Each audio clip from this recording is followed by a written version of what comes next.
When people hear the name Ohio-class submarine, they usually slot it into a familiar category. A nuclear submarine, a missile platform, a Cold War legacy that still happens to be operational. That classification feels obvious, and it is also misleading, because the Ohio class was never designed to behave like a typical weapons platform. It does not fit comfortably into ideas like deployment, use, or even readiness in the way most military systems do. The confusion comes from treating it as an object that acts, rather than a system that conditions everything around it. Before we can talk about what it does, we need to be clear about what kind of thing it actually is. There is a reason the Ohio class almost never appears in frontline narratives. It does not participate in visible operations. It does not respond to crises in real time. It does not arrive, signal, or leave. Most of the time, but forbidding involving it happens. And that absence often leads people to assume that its relevance has faded, or that it exists mainly as a legacy system waiting to be replaced. But this logic assumes that relevance is tied to activity. The Ohio class was designed around the opposite assumption. Weapons are evaluated by how they perform when used, how fast they strike, how far they reach, how decisively they alter a situation. If you apply that framework here, the Ohio class immediately feels strange.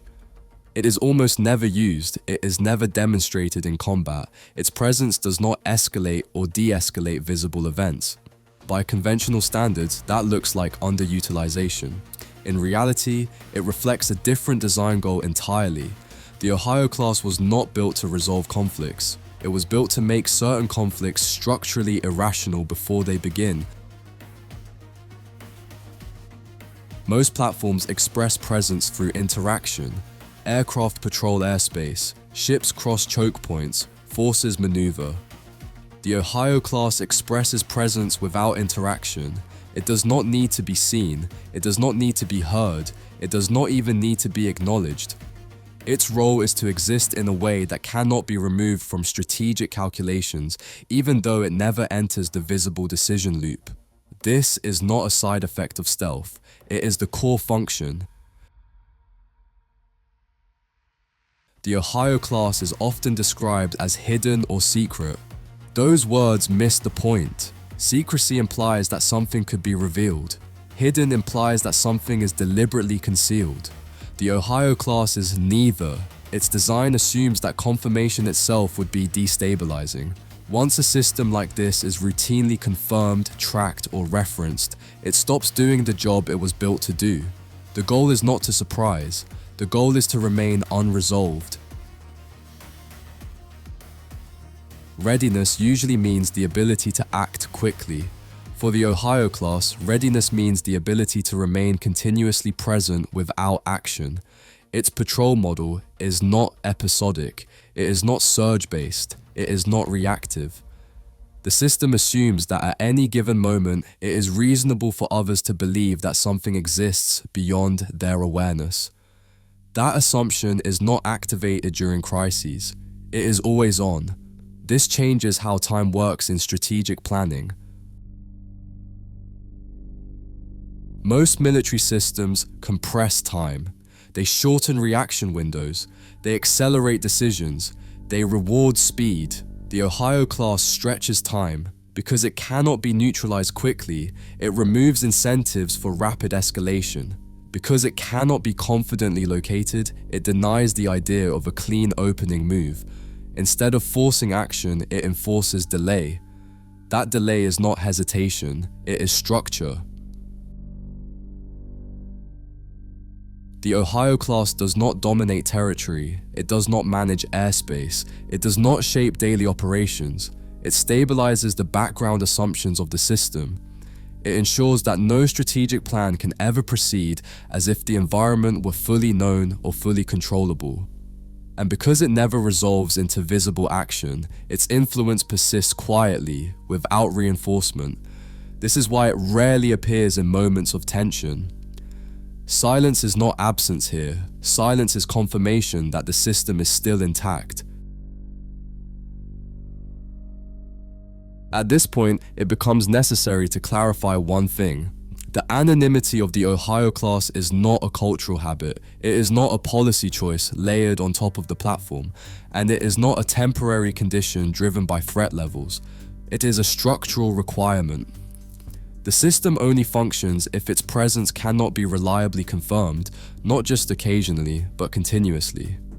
This is where many interpretations fail. They treat anonymity as something that can be traded off, more secrecy in wartime, less in peacetime. The Ohio class was never built to operate on that slider. A common assumption is that modern sensing technologies have made anonymity obsolete. Sensors improve, data accumulates, detection becomes more likely, but the Ohio class does not rely on being impossible to detect. It relies on something more specific. It must remain impossible to confirm. Detection produces signals. Confirmation produces confidence. Strategic systems do not move on probability alone. They move when confidence crosses a threshold. As long as that threshold is never crossed, plans remain constrained. The Ohio class lives precisely in that gap, where something might be detected but cannot be resolved into certainty. Most platforms develop patterns over time. Routes repeat, schedules stabilize, behaviors become predictable. Patterns are useful. They allow coordination, efficiency, and trust. For the Ohio class, patterns are fatal. The moment behavior becomes inferable, the system begins to narrow uncertainty. And narrowing uncertainty is exactly what this platform is designed to prevent. This is why it avoids signaling, exercises, and demonstrations. Not because secrecy is valued for its own sake, but because repetition teaches observers how to think around the system. Another misunderstanding is the idea that the Ohio class becomes more relevant during crises. That logic assumes escalation phases, normal time, crisis time, conflict. The Ohio class does not meaningfully change state across those phases. It does not surge. It does not reposition in visible ways. It does not announce readiness. Its relevance does not spike during crises because it never dips during normal conditions. This continuity matters. If a system only matters during crises, it becomes a lever. The Ohio class was designed to never become a lever. Modern military power relies heavily on signaling. Movements are observed. Deployments are announced. Presence is displayed to shape expectations. The Ohio class is deliberately excluded from this economy. Not because signaling is ineffective, but because this system would be damaged by participation.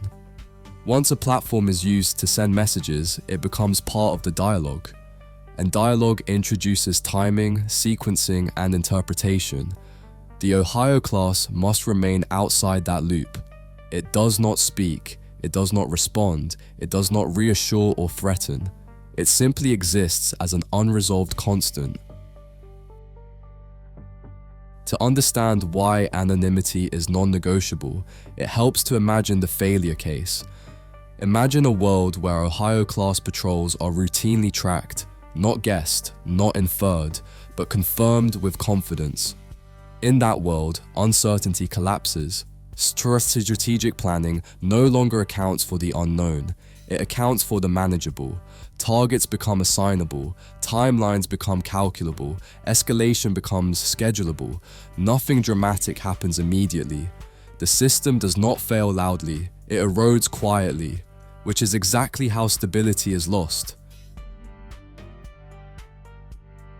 This is why discussions about replacing the Ohio class often miss the point. They focus on platforms, new holes, new systems, new capabilities, but what needs to be replaced is not hardware.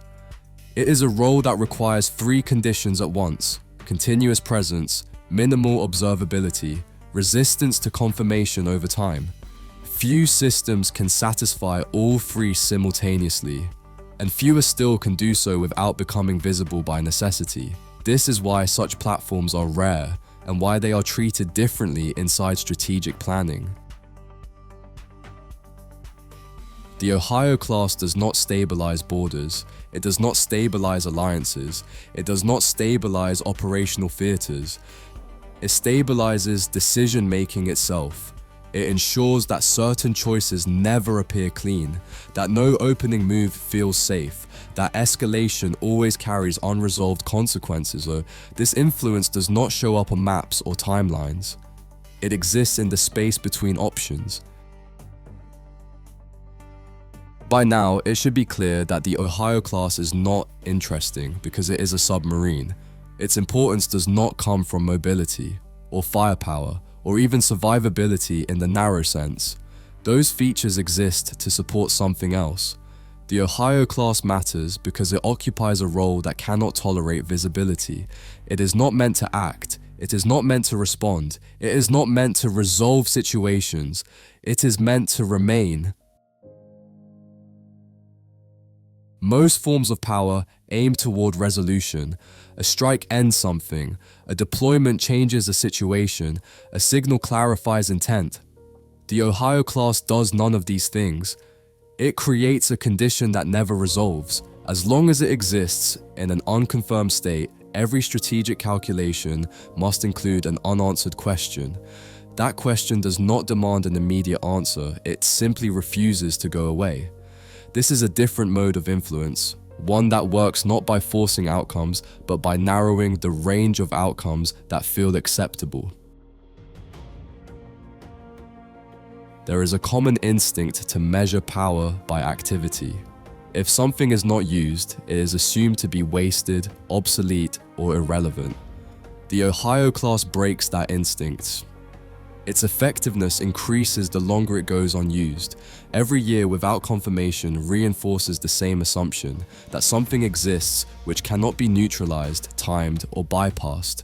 In this system, non-use is not restraint, it is function. Stability is often imagined as balance, forces on both sides, capabilities matched, signals exchanged. The stability created by the Ohio class does not come from balance. It comes from asymmetry of certainty. One side does not know enough to act cleanly, and neither side can remove that uncertainty without destabilizing everything else. So nothing moves, not because everyone agrees, but because no one can safely resolve the unknown. If this platform were ever to become routinely visible, its role would change immediately. It would become a target, then a schedule, then a problem to be solved. At that point, it would still be dangerous, but no longer stabilizing. This is why anonymity is not a preference here. It is not an advantage. It is the condition that allows the system to exist at all. The Ohio class is not the only system built this way. It is simply one of the clearest examples. As systems grow more complex, and as the cost of miscalculation increases, power increasingly migrates away from visible action. It shifts towards structures that constrain behavior quietly, by making certain decisions feel unsafe rather than impossible. These systems do not announce themselves. They do not need to. Their influence shows up only in what does not happen. The Ohio class does not dominate narratives. It does not define moments. It shapes the background against which moments occur. And as long as it remains unconfirmed, that background stays stable, not because conflict is impossible, but because resolution is never clean. That is why it was designed to remain unknown, not to hide power, but to make power unnecessary to use.